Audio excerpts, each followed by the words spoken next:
Good morning మా. Praise the lord. ఎలా ఉన్నారు? బాగున్నారా? మీరందరూ బాగుండాలని ప్రతినిత్యం మేము ప్రార్థన చేస్తూ ఉన్నాం. ఈరోజు బైబిల్ చదివారా? ప్రార్థించారా? బైబిల్ చదవటం వలన, ప్రార్థించడం వలన దేవుని యొక్క ఘనమైనటువంటి కార్యములు దేవుడు మన జీవితంలో చేసి చూపిస్తూ ఉంటాడు. ప్రతి ఉదయము ఇలా మిమ్మల్ని అందరినీ కూడా కలుసుకోవటానికి దేవుడు నాకు ఇచ్చిన కృపను బట్టి, ధన్యతను బట్టి దేవునికి వందనాలు చెల్లిస్తూ ఈరోజు ఒక మాట తీసుకొని మీ ఎదుటికి వచ్చి ఉంటున్నాను. ఈరోజు దేవుని యొక్క మాట జెఫన్యా గ్రంథము 3వ అధ్యాయము 15వ వచనము ఆఖరి లైన్. ఇజ్రాయేలుకు రాజైన యెహోవా మీ దేవుడై ఉన్నాడు, మీ మధ్య ఉన్నాడు, ఇక మీదట మీకు అపాయము సంభవింపదు.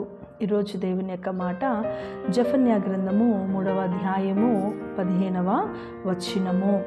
యెహోవా మీ మధ్య ఉన్నాడు, ఇక మీదట మీకు అపాయము సంభవింపదు. ప్రియ విశ్వాసి, ప్రియ దేవుని బిడ్డ, దేవుడు మాట్లాడుతూ ఉన్నాడు. ఆయన అంటున్నాడు, మన మధ్య ఎవరున్నారంట? దేవుడు ఉన్నాడు. యెహోవా దేవుడు మన మధ్యలో ఉంటున్నాడు. మన తండ్రి మన మధ్యలో ఉన్నాడు కనుక మనము భయపడవలసిన అవసరం లేదు. ఏ అపాయము కూడా మనకు సంభవించదు. ఎలాంటి అపాయము కూడా మన జీవితంలో సంభవించదు అని చెప్పి దేవుడు మాట్లాడుతూ ఉన్నాడు. ఏ అపాయము మన జీవితంలో ఉండదు. ఏ అపాయము మన జీవితంలో ఏలదు.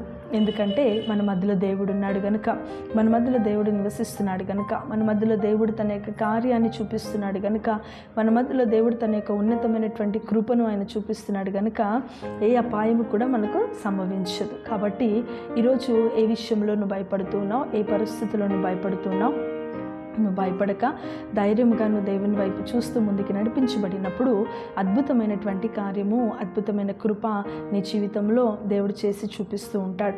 కాబట్టి అధైర్యపడబాకు, భయపడబాకు, ధైర్యంగా నువ్వు ముందుకు వెళ్ళు. దేవుని యొక్క మహిమ కార్యములు నీ జీవితంలో జరిగించి ఆయన నిన్ను వాడుకోవడానికి సిద్ధంగా ఉంటూ ఉన్నాడు. దేవుని వైపు చూస్తున్న నీ జీవితంలో దేవుడు నీకు సహాయకుడిగా నిలబడి ఆయనే నీకు కార్యం చేస్తాడు. నీ మధ్యలో దేవుడు ఉన్నాడు కనుక ఏ అపాయము నీ జీవితంలో రాదు, ఎలాంటిది కూడా నీ జీవితంలో సంభవించదు. అలాంటి కృప, మహిమ, దీవెన దేవుడు మనకి అనుగ్రహించునుగాక. ఆమేన్. ప్రార్థించుకుందాం. ప్రభువా, నీకు వందనాలు, కృతజ్ఞతాస్తుతులు చెల్లిస్తున్నాను. యేసయ్యా, ఈరోజు నువ్వు మాతో మాట్లాడినావు. మేము మధ్యనున్నాను కనుక నువ్వు భయపడకు, ఏ అపాయము కూడా రాదు అని ప్రభా. అయ్యా, నువ్వు మా మధ్యలో సంచారం చేస్తున్న దేవా, నువ్వు మా మధ్యలో ఉన్న తండ్రి, నీకు స్తోత్రం చెల్లిస్తున్నాను.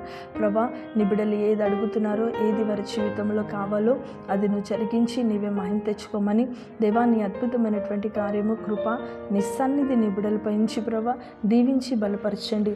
నీ యొక్క కార్యములతో ప్రభా ప్రతి ఒక్క బిడ్డను ఉంచండి. వారు ఏ అపాయములోనికి కూడా ప్రభా వారు వెళ్లకుండా, ప్రవేశించకుండా ప్రభా నీ కార్యములు, నీ సన్నిధి నిత్యం వారికి తోడేయించి బలపరిచి నడిపించమని మా ప్రభువును, ప్రియరక్షకుడైన యేసుక్రీస్తు పరిశుద్ధ నామమున ఈ యొక్క నాయన తండ్రి బిడ్డలని చేతులకు అప్పగిస్తున్నాను తండ్రి. ఆమేన్. Praise Lord. మా అందరికీ దేవుడు మిమ్మల్ని, మీ కుటుంబాలను దీవించునుగాక. ఆమేన్.